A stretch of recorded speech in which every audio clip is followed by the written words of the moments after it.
हींअर असीं मौजूदु आहियूं गेरेलो भरिसां ॻोठु आहे बहादुर पीरज़ादो, जंहिंजो ही गवर्नमेंट प्राइमरी स्कूल आहे। हीअ बिल्डिंग जेका आहे मुकमिल तौर ते ज़बून हाल बणिजी चुकी आहे। न हिन खे गेट आहे, न हिन बिल्डिंग में को फर्नीचर आहे, न हिते पीअण जे पाणीअ जी का सहूलियत आहे। हीअ जेका बिल्डिंग आहे स्कूल खां वधीक जेका आहे कंहिं भूत बंगले जो ॾेख ॾेई रही आहे। हिते जेके स्कूल में पढ़ाईंदड़ उस्ताद साहिबान आहिनि या जेके मासूम शागिर्द आहिनि, इन बिल्डिंग जे ज़बून हाल सबबु उन्हनि जूं जेके ज़िंदगियूं आहिनि उहे पिणु दाव ते लॻल आहिनि।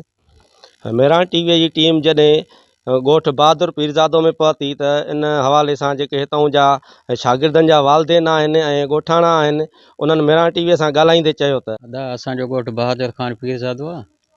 असांजे इन स्कूल खे काफ़ी टाइम खां वठी जेको आहे सो पुराणी बिल्डिंग ठहियल आहे, जेको आहे सो ॿार पढ़नि था, बिल्डिंग ख़तमु थी वई आहे।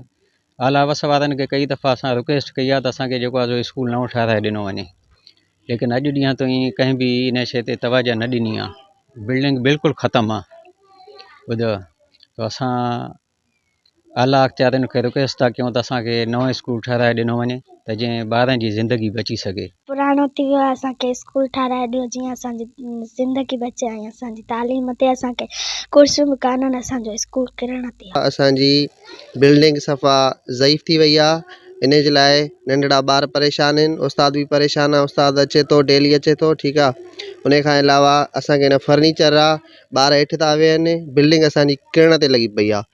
इहा वसारनि खे अपील आहे त महिरबानी करे इहो नोटिस वरितो वञे ऐं असांजे स्कूल जे लाइ कमकार कराए वञे, फर्नीचर मिले जीअं ॿार असांजा तालीम हासिलु करे सघनि। गवर्नमेंट खे अपील आहे त असांजो स्कूल जेको आहे सो किरण ते आहे, इहो ठाराए ॾिनो वञे ऐं ॿारनि जे लाइ जेको आहे सो फर्नीचर न आहे उहो ॾिनो वञे।